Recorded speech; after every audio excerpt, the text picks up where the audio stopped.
اب ایک روایت ہے کہ وہ کہتے ہیں کہ چونکہ ہمارے سننے والے ہر طرح کے لوگ ہیں اور ضروری ہے کہ ان معاملات کو ایڈریس کیا جائے. ہم کسی جنگ اور جدال اور اس کے قائل نہیں ہیں، لیکن ظاہر ہے کہ ہم اپنی جوان نسل، اپنے بچوں کو اور جوان نسلوں کو اس پیغام کو منتقل کرنا ضروری سمجھتے ہیں ممبر سے. اور ایام فاطمہ کی مجلسیں یہ اس بات کا تقاضا کرتی ہیں.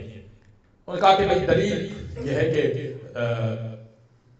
فلاں نے رسول کے مصلی پر 10 دن نماز پڑھائی تھی جب رسول بیمار تھے. فلاں نے رسول کے مصلی پر 10 دن نماز پڑھائی تھی جب رسول بیمار تھے، لہذا وہ اہل تھے کہ ان کو رسول کے بعد جانشین بنایا جائے. ٹھیک ہے، ہم نے آپ کی بات سنی. یہ تو بعد کی بات ہے. آپ کو وہ واقعہ یاد نہیں جب رسول مصلی پر تھے اور پشت پہ حسین بیٹھ گئے تھے اور اللہ نے وحی نازل کی تھی کہ رسول حبیب اپنے سجدے کو اس وقت تک تمام نہ کرنا جب تک نوازہ خود نہ اتر جائے. بھائی ان بزرگ نے تو بڑھاپے میں جا کے نماز پڑھائی تھی نا، یہ تو بچپن میں نماز میں شریک ہو گئے تھے. تو کیا خیال ہے اس روایت پر؟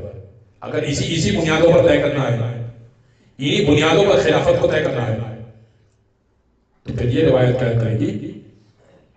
اچھا اب کوئی کہہ نہیں سکتا کہ رسول کی توجہ ہوتی نہیں تھی نماز میں.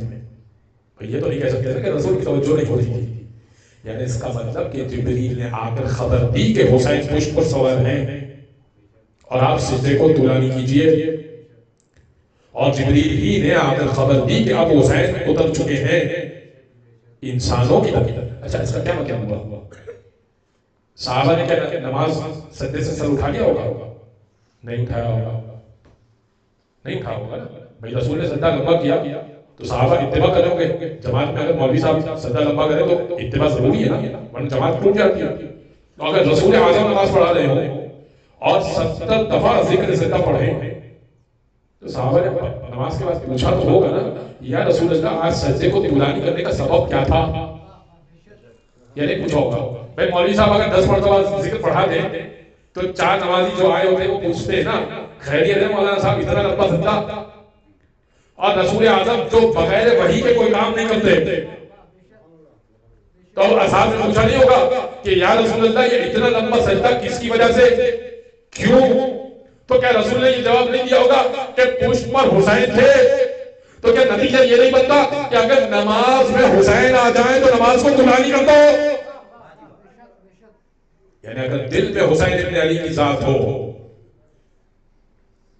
تو وہ نماز بہت بہتر ہے اس نماز سے کہ جس دل میں حسین کی ذات نہ ہو. سمجھ رہے ہیں آپ بات کو؟